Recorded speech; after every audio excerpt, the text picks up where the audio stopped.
Hello everyone. तो आज हम पढ़ेंगे धारा 122 जो कि कहती है imprisonment in default of security, जिसका धारा सबसेक्शन 1 जो है वो क्या बोलता है,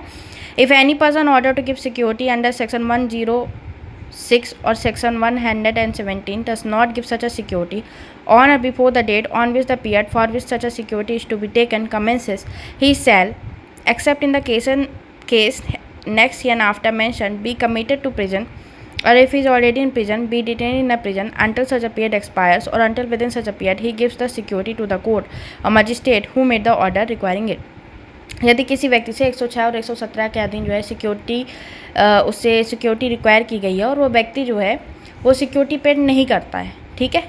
जब से बॉन्ड पीरियड स्टार्ट होने वाला तो उस टाइम से या उससे पहले जो है उसने सिक्योरिटी नहीं दी है, तो उस व्यक्ति को क्या करेगा, कोर्ट और मजिस्ट्रेट जो है उस व्यक्ति को प्रिजन में भेज देगा। और यदि वो व्यक्ति ऑलरेडी प्रिजन में होता है तो तब तक डिटेन करके रखा जाता है जब तक कि वो बॉन्ड जितने टर्म के लिए वो बॉन्ड भरवाया जा रहा था, सिक्योरिटी क्लेम की जा रही थी, वो एक्सपायर नहीं हो जाता वो पीरियड, या फिर जब तक वो उसको जमा नहीं कर देता। अगर सिक्योरिटी जमा कर दिया तो उसको छोड़ देंगे, ठीक है। फिर इसका जो इसी का बी जो है आप पढ़ोगे तो बी क्लॉज क्या बोल रहा है, बी क्लॉज जो है वो ये बोल रहा है कि अगर कोई व्यक्ति है जिसने बॉन्ड भर दिया, ठीक है, और यदि वो क्या करता है, नहीं मानता है, बॉन्ड के शर्तों को नहीं मानता है, ठीक है, तो क्या होगा, तो लिखा है if any person after having executed a bond without sureties for keeping the peace in pursuance of the order of magistrate under section 117 is proved to the satisfaction of such a magistrate or his successor in office, ठीक है, to have committed the breach of the bond, such a magistrate or successor in office may, after recording the grounds of such a proof,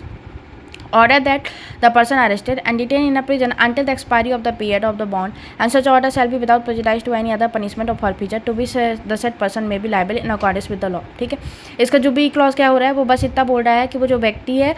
ऐसा व्यक्ति जिससे bond execute करवाया जा चुका है 117 में जो है उसमें क्या करने के लिए, पीस मेंटेन करने के लिए उस व्यक्ति से जो है बॉन्ड भरवाया जा चुका है, और जो मजिस्ट्रेट और कोर्ट होता है फिर सक्सेसर इन ऑफिस होता है वो सेटिस्फाइड हो जाते हैं कि उस व्यक्ति ने जो होता है वो बॉन्ड की शर्तों का उल्लंघन किया है, ठीक है। तो वो क्या करेंगे, कुछ नहीं, उस व्यक्ति को क्या बोलेंगे, उसको सीधा जो है प्रिजन में भेज देंगे। जितना भी अनएक्सपायर्ड पोर्शन था ना, उसका अनएक्सपायर्ड पोर्शन था उस पीरियड का, जो अनएक्सपायर्ड पोर्शन ऑफ पीरियड, ठीक है, जितने के लिए उसको और जाना था और उसको छोड़ दिया गया था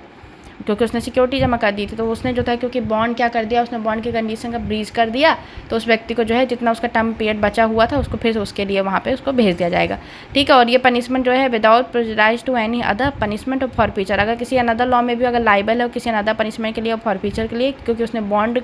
की शर्तों का उल्लंघन किया है तो वो बनी रहेगी। ये इसके एडिशन में यहाँ पे पनिशमेंट दी जा रही है कि उसको प्रिजन में भी भेज दिया जाता है unexpired portion of that period, ठीक है। फिर इसके बाद सबसेक्शन 2 क्या बोलता है, when such a person has been ordered by a magistrate. तो वैसे एक मिनट, सबसेक्शन 2 डील करने से पहले हम एक बार फिर से सबसेक्शन 1 देखेंगे। सबसेक्शन 1 है, उसमें 2 क्लॉज है। पहला क्लॉज क्या बोलता है कि किसी व्यक्ति से 106 और 117 के अधीन जो है उसे सिक्योरिटी की डिमांड की गई है, ठीक है, और वो व्यक्ति ने क्या कर दिया, उस व्यक्ति ने जो है सिक्योरिटी नहीं दिया हुआ है, तो उसको क्या बोलता है, यदि उसने सिक्योरिटी नहीं दिया हुआ है तो उसको प्रिजन में भेज सकते हैं, कोर्ट और मजिस्ट्रेट द्वारा उसको प्रिजन में भेजा जा सकता है, और यदि वो ऑलरेडी प्रिजन में हो तो तब तक वो डिटेन करके रखा जाता है जब तक वो बॉन्ड जिसके लिए सिक्योरिटी क्लेम की जा रही थी वो टर्म ऑफ द बॉन्ड जो है एक्सपायर नहीं हो जाता, अथवा जब तक वो उसको पेड नहीं कर देता है, ठीक है। इसी प्रकार क्लॉज भी जो है वो क्या बोलता है कि अगर उसने मान लीजिए उसने जो है बॉन्ड एग्जीक्यूट कर दिया विदाउट श्योरिटी जैसे उससे रिक्वायर की गई थी, ठीक है, उसने बॉन्ड एग्जीक्यूट कर दिया, लेकिन बाद में क्या करते हैं मजिस्ट्रेट और जो सक्सेसर इन ऑफिस होते हैं उनको ये सेटिस्फाइड हो जाते हैं कि जो बॉन्ड एग्जीक्यूट किया गया था उसी कंडीशन का यहाँ पे उल्लंघन किया गया है, ठीक है, तो क्या करेंगे, उसको प्रिजन में भेज देंगे कि भाई आप जाओ, जो आपका पोर्शन बचा हुआ था अनएक्सपायर्ड पोर्शन था उसके लिए आप जाओ प्रिजन में, ठीक है, तो उसको वहाँ पर भेज दिया जाता है। और ये जो पनिशमेंट होती है ना प्रिजन में भेजने की, ये एडिशन में होती है, अगर कहीं अन्य अदर लॉ में भी अगर वो किसी फॉरफीचर के लिए या पनिशमेंट के लिए लाइबल है तो वो उसके लिए वहाँ पे रहेगा, ठीक है। सबसेक्शन 2 क्या बोलता है, when such a person has been ordered by magistrate to give a security for a period exceed 1 year, अगर किसी व्यक्ति को जो है मजिस्ट्रेट के द्वारा जो है सिक्योरिटी पेड करने के लिए क्या जाता है, वो सिक्योरिटी कितने साल के लिए होती है, 1 साल से ऊपर के लिए होती है, ठीक है। तो such a magistrate shall if such a person does not give a such a security, अगर वह व्यक्ति वो सिक्योरिटी नहीं देता है तो magistrate shall issue a warrant directing him to be detain in a prison, ठीक है, वो मजिस्ट्रेट क्या करेगा, उसके अरेस्ट के लिए डिटेंशन के लिए जो है वारंट इशू करेगा, ठीक है, and pending the orders of the session जज and the proceeding shall be laid as soon as conveniently may be before such a court. कुछ नहीं है, बस ये बोलता है कि अगर कहीं पे भी मजिस्ट्रेट ना, जैसे आपने पता होगा 1 साल से ऊपर का दिया है 106 में दे सकता है और 110 में दे सकता है 1 साल से ऊपर का, क्योंकि 3-3 साल का वहाँ पे होता है, ठीक है। तो इसमें बोले यदि मजिस्ट्रेट ने जो है किसी व्यक्ति को क्या बोल दिया, सिक्योरिटी देने के लिए बात की जो कि 1 साल से ऊपर किया और उस व्यक्ति ने जो है वो क्या किया, सिक्योरिटी नहीं दिया, तो मजिस्ट्रेट जो है वारंट ऑफ अरेस्ट करके क्या करेगी, उसको डिटेन कर देगी। और कब तक डिटेन करती है, जब तक सेशन जज का जो है वहाँ पे ऑर्डर नहीं आ जाता है, और जो है एज फॉर एज पॉसिबल जो है जो भी प्रोसीडिंग होती है कन्वीनियंटली जो है सेशन कोर्ट के समक्ष वो रखेगी। अब जो सेशन कोर्ट है, सच अ कोर्ट मतलब सेशन कोर्ट, तो such a court after examining such a proceeding and वो प्रोसीडिंग को एग्जामिन करेगा, और यदि मजिस्ट्रेट से कोई फर्दर इन्फॉर्मेशन चाहिए, एविडेंस चाहिए तो उसको मंगा लेगा, जैसे कोई वो as he thinks fit necessary, and after giving the concern person a reasonable opportunity of being heard, क्योंकि आपको नेचुरल जस्टिस का प्रिंसिपल है, सबको सुनवाई का अवसर दिया जाना चाहिए, तो उसको सुनवाई का अवसर देगा और फिर जैसे उसको उचित लगे वैसा ऑर्डर वो पास कर देगा।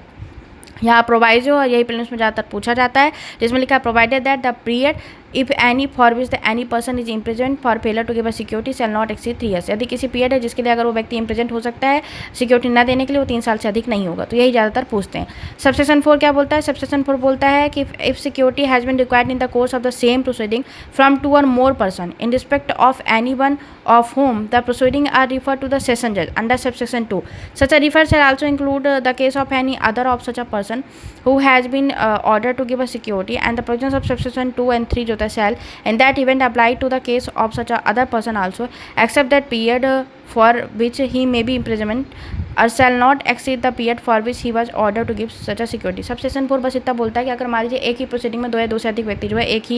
ही ट्रायल चल रहा है, उनका एक ही प्रोसीडिंग चल रही है, ठीक है, और उनमें से किसी व्यक्ति के संबंध में जो है सबसेक्शन 2 में जो है वो रेफरेंस भेजा गया, तो इसमें बोलता है कि सबसेक्शन 2 में जो रेफरेंस होता है वो अनदर व्यक्ति का भी इसमें इंक्लूड करता है, ठीक है। And the provision of subsection 2 and 3, जो सबसेक्शन 2 और 3 जो होता है उसमें भी अप्लाई होगा, सिवाय इसके कि वो जिस इम्प्रिजनमेंट, क्योंकि हो सकता है वो है लेकिन उनको इम्प्रिजनमेंट की सज़ा अलग अलग हो, ठीक है। तो बोलता है except that the period for which he may be इम्प्रेजेंट, इस चीज़ को छोड़ करके, एक्सेप्ट दैट द पीरियड उस समय अवधि के लिए जिसके लिए वो इम्प्रेजेंट किए जाएंगे, केवल इस चीज़ को छोड़ करके, shall not exceed the period for which he was order to give security, मतलब जितने टर्म के लिए उसकी सिक्योरिटी दी गई थी ना उससे ज़्यादा के लिए वो तो उनको इम्प्रिजनमेंट की सज़ा नहीं होगी, लेकिन ये हो सकता है कि इम्प्रिजनमेंट जो है वो सबकी अलग अलग हो सकती है, सबकी सेम हो जरूरी नहीं है, ठीक है। फिर जो होता है 5वां सबसेक्शन 4 एक बार और देख लेते हैं। सबसेक्शन 4 बोलता है कि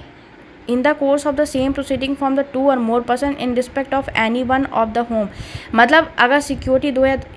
सेम प्रोसीडिंग में जो है 2 या 2 से अधिक से जो है सिक्योरिटी की डिमांड की गई है, उनमें से किसी एक का जो केस होता है सेशन जज को रिफर कर दिया जाए है, तो इस रेफरेंस में जो अन्य व्यक्ति है ना उनका भी शामिल माना जाएगा, और जो सबसेक्शन 2 और 3 जो है उसमें भी लागू होगी, सिवाय इस बात को छोड़ करके कि वो इम्प्रिजनमेंट का जो समय होता है वो सबके लिए सेम नहीं होगा, सबके लिए अलग अलग भी हो सकता है, लेकिन जो सब जिसके लिए जो भी इम्प्रिजनमेंट का समय होगा तो जिससे जितनी सिक्योरिटी क्लेम की गई है उससे ज़्यादा नहीं होगा, है ना। फिर इसके पश्चात होता है सबसेक्शन 5 आता है।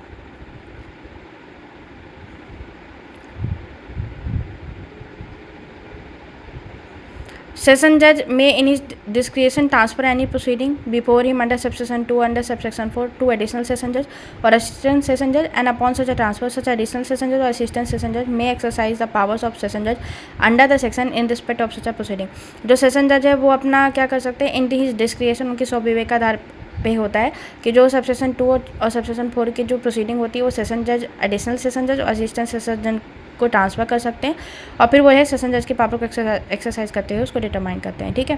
फिर आपका 6 आता है, if the security tender to the officer in charge of a jail, यदि सिक्योरिटी जो है officer in charge of the jail को जो है टेंडर की गई है तो वो तुरंत जो है कोर्ट मजिस्ट्रेट को इन्फॉर्म करेगा, उसके बाद उनके ऑर्डर का जो है प्रतीक्षा करेगा, ठीक है।